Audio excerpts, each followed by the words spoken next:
Olá, meus irmãos e minhas irmãs, que a paz de Deus, que excede todo entendimento, guarde os vossos corações em Cristo Jesus. Quando a fé vira aparência e perde o coração, o chamado de Jesus é amoroso, é um chamado à verdade interior. Nesse capítulo, nós vamos trabalhar aqui a espiritualidade, esse lugar em que Jesus confronta uma espiritualidade que conhece a palavra, mas não se deixa transformar por ela. Ele expõe esse perigo, o perigo de uma fé que se apoia na aparência, no controle, no reconhecimento do que é externo, mas se distancia do amor, da justiça, da misericórdia. Onde minha fé pode estar correta? Onde? No discurso, mas desalinhada com a minha prática diária? Onde eu realmente tenho um discurso que está alinhado com a palavra? Onde eu posso realmente fixar essa correção? Quando se ensina o certo, mas se vive outra coisa. Quando se ensina o certo e se vive o certo, sim, eu estou alinhado com a palavra. Mas quando eu ensino o certo, mas não me deixo ser transformado pela palavra, eu preciso começar a me perguntar como que eu trabalho isso em mim para ficar melhor. Vamos à leitura de hoje? Mateus, capítulo 23. Pegue aí sua Bíblia e vamos entender o que essa palavra traz aos nossos corações. Então Jesus disse à multidão e aos seus discípulos: Os mestres da lei e os fariseus se assentam na cadeira de Moisés, obedecem-lhe e fazem tudo o que eles dizem a vocês. Mas não façam o que eles fazem, pois não praticam o que pregam. Eles atuam, eles atam fardos pesados e os colocam sobre os ombros dos homens, mas eles mesmos não estão dispostos a levantar um só dedo para movê-los. Tudo que fazem é para serem vistos pelos homens. Eles fazem seus filactérios bem largos e as franjas de suas vestes bem longas. Gostam do lugar de honra nos banquetes e dos assentos mais importantes nas sinagogas, de serem saudados nas praças e de serem chamados mestres. Mas vocês não devem ser chamados mestres, um só é o mestre de vocês, e todos vocês são irmãos. A ninguém na terra chamem pai, porque vocês só têm um pai, aquele que está nos céus. Tampouco vocês devem ser chamados de chefe, porquanto vocês têm um só chefe, o Cristo. O maior entre vocês deverá ser servo, pois todo aquele que a si mesmo se exaltar será humilhado, e todo aquele que a si mesmo se humilhar será exaltado. Ai de vocês, mestres da lei e fariseus hipócritas, vocês fecham o reino dos céus diante dos homens. Vocês mesmos não entram, nem deixam entrar aqueles que gostariam de fazê-lo. Ai de vocês, mestres da lei e fariseus hipócritas, vocês devoram as casas das viúvas e, para disfarçar, fazem longas orações, por isso serão castigados mais severamente. Ai de vocês, mestres da lei e fariseus hipócritas, porque percorrem terra e mar para fazer um convertido, e quando consegue, vocês o tornam duas vezes mais filho do inferno do que de vocês. Ai de vocês, guias cegos, pois dizem: se alguém jurar pelo santuário, isso nada significa. Mas se alguém jurar pelo ouro do santuário, está obrigado por seu juramento. Cegos insensatos, que é mais importante, o outro ou o santuário que santifica o outro? Vocês também dizem: se alguém jurar pelo altar, isto nada significa, mas se alguém jurar pela oferta, quem está sobre ele está obrigado por seu juramento. Cegos, que é mais importante, a oferta ou o altar que santifica a oferta? Portanto, aquele que jurar pelo altar, jure por ele, por tudo que está sobre ele. E o que jurar pelo santuário, jure por ele e por aquele que nele habita. E aquele que jurar pelo céu, jura pelo trono de Deus e por aquele que nele se assenta. Ai de vocês, mestres da lei, fariseus hipócritas, vocês dão o dízimo da hortelã, do entro, do cominho, mas têm negligenciado os preceitos mais importantes da lei, a justiça, a misericórdia e a fidelidade. Vocês devem praticar essas coisas sem omitir aquelas. Guias cegos, vocês coam um mosquito e engolem um camelo. Ai de vocês, mestres da lei, fariseus hipócritas, vocês limpam o exterior do corpo e do prato, mas por dentro eles estão cheios de ganância e cobiça. Fariseu cego, limpe primeiro o interior do copo e do prato, para que o exterior fique limpo. Ai de vocês, mestres da lei, fariseus hipócritas, vocês são como sepulcros caiados, bonitos por fora, mas por dentro estão cheios de ossos e de todo tipo de imundície. Assim são vocês. Por fora, parecem justos ao povo, mas por dentro estão cheios de hipocrisia e maldade.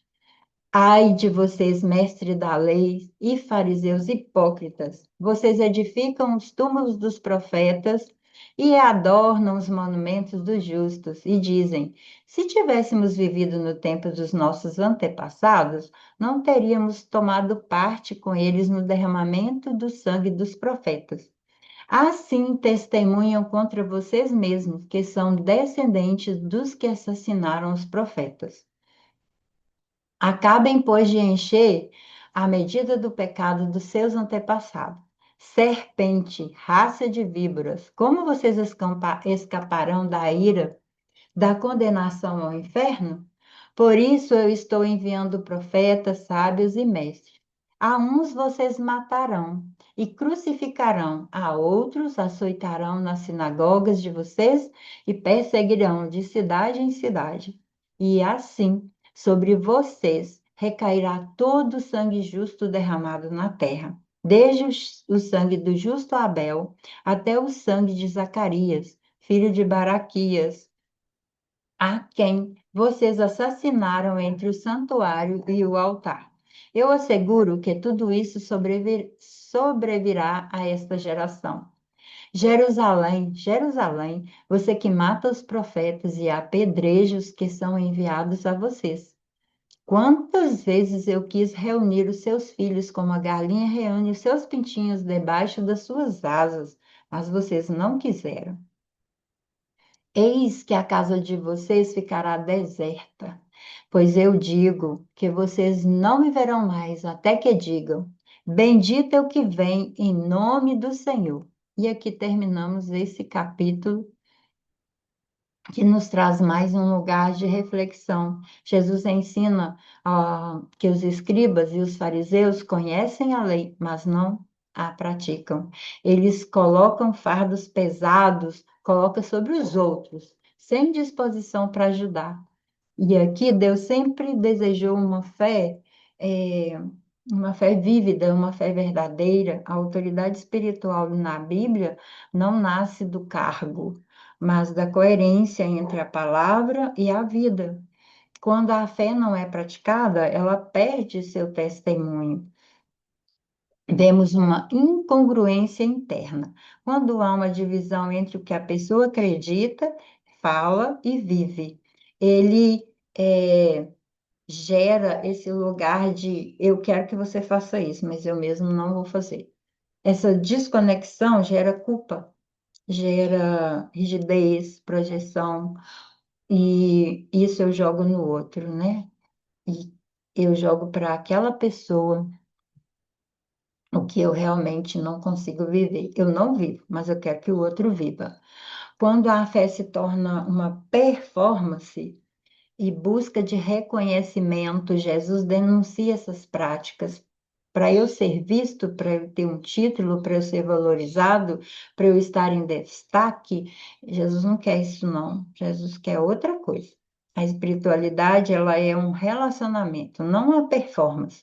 Deus vê o coração, não o palco, não o nome, não os valores, a valorização, os aplausos. Quando a fé é um espetáculo, ela deixa de glorificar a Deus e passa a alimentar o ego, meu ego. Não é para a glória de Deus. Esse comportamento revela uma necessidade de validação que é humana, é uma insegurança do homem.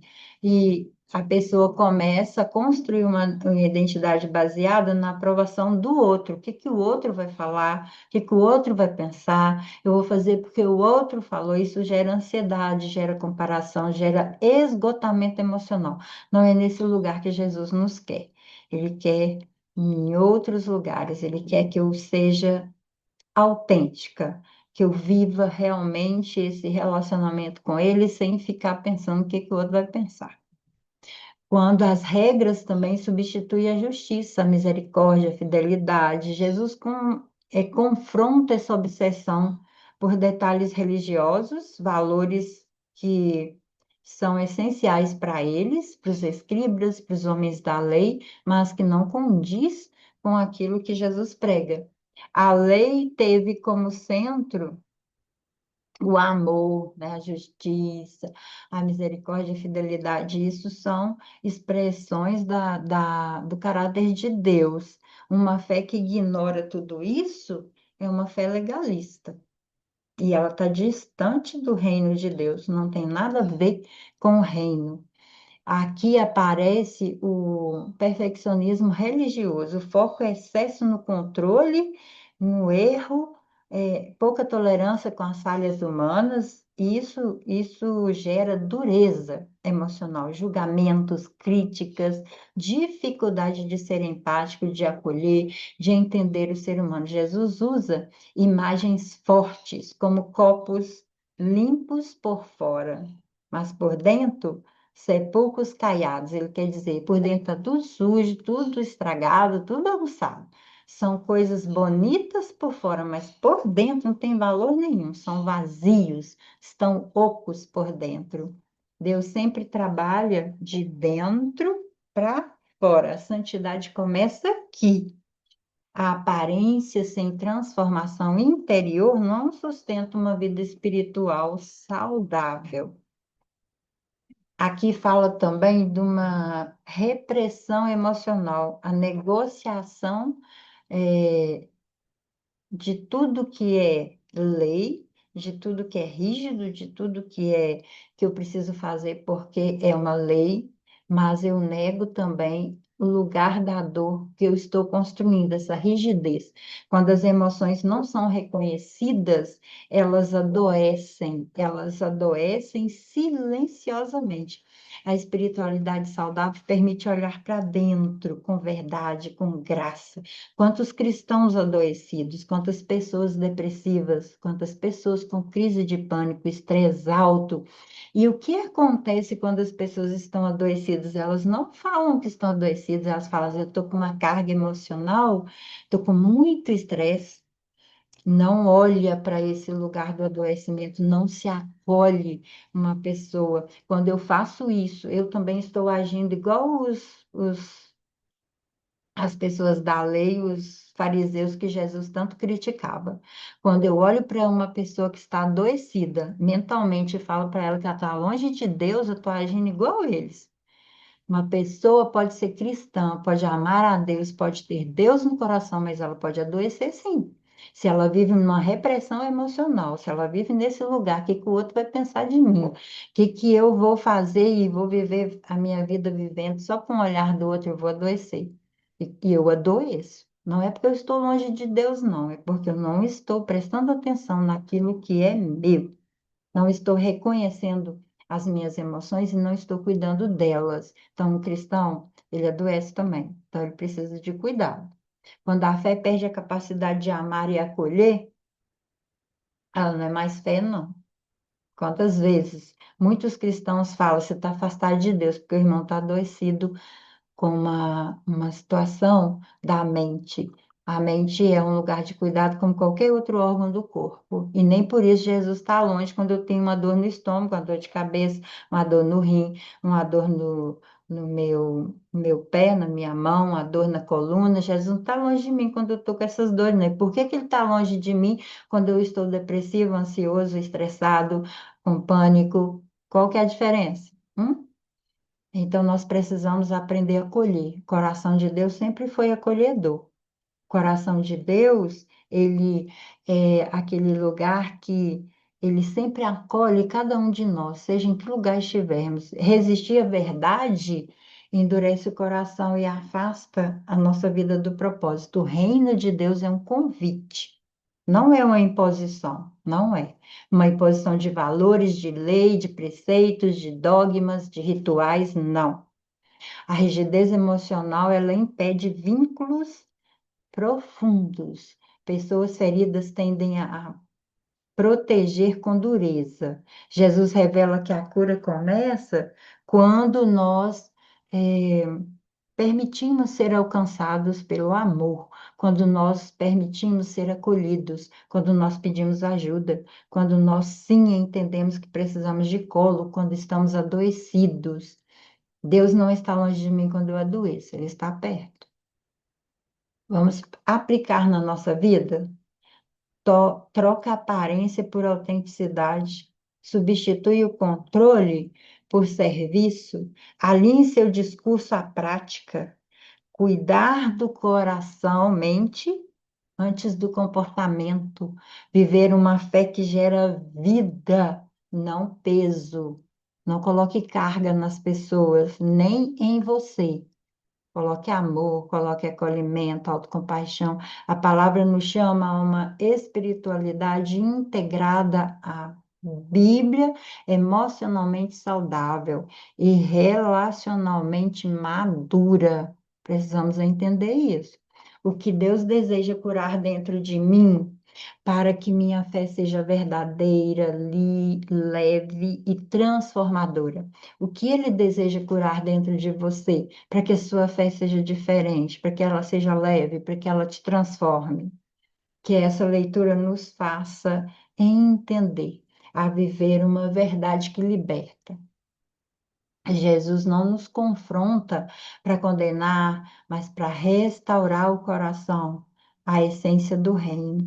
Então, se você quiser, pare agora, faça uma oração, pergunte ao Senhor como você pode ser restaurado se você está nesse lugar de criar dores e acha que não pode se curar, olhando para você, fazendo um processo terapêutico, buscando acolhimento em lugares que podem te auxiliar quando você está numa ansiedade, num pânico, numa depressão, estresse alto, em relacionamentos complicados, vivendo com pessoas que são abusivas. Tudo isso traz adoecimento à nossa vida. Abuso emocional nos leva a dores emocionais e você precisa de cura. E aqui eu coloco para você também esse lugar do projeto Coragem. No Coragem, nós trabalhamos esse lugar de sentir a paz, sentir a leveza, o bem-estar, o amor de Deus, o acolhimento, a autocompaixão. E se você quiser participar conosco, sempre tem o link aqui para você conhecer o projeto e ser parte dele. Vamos orar? Senhor, muito obrigado por esse momento tão precioso de ler a tua palavra e aprender. E aqui nós entendemos, Senhor, que a rigidez religiosa não traz para a nossa vida transformação, mas sim o amor, a autocompaixão, lugar de acolhimento, não julgamento, entender que nós podemos ter uma vida autêntica, linkada com a tua palavra e receber de ti também orientação, direcionamento para amadurecer espiritualmente e crescermos, termos uma vida de santidade diante de ti, mas uma vida leve, uma vida transformada pelo teu amor, pela tua bondade e misericórdia. Oro por todas as famílias da face da terra, alcance aqueles que estão adoecidos, adoecidos mentalmente, não têm acolhimento, Aqueles que, Senhor, precisam de um lugar de fala e não encontram. Aqueles que nesse momento estão com o coração vazio, um coração doído e sofrido. Alcance essas pessoas, Senhor. Traz elas para esse lugar de paz, esse lugar de acolhimento, esse lugar que existe, que é no teu colo. Esse lugar que o Senhor também trouxe muitos profissionais para acolher, como os psicólogos, os terapeutas, as pessoas que sabem e conhecem a dor humana, porque o Senhor nos ensinou a estar nesse lugar. Muito obrigado, Deus, por esse momento tão especial, em nome de Jesus. Meus irmãos, minhas irmãs, até nosso próximo momento de leitura da palavra de Deus.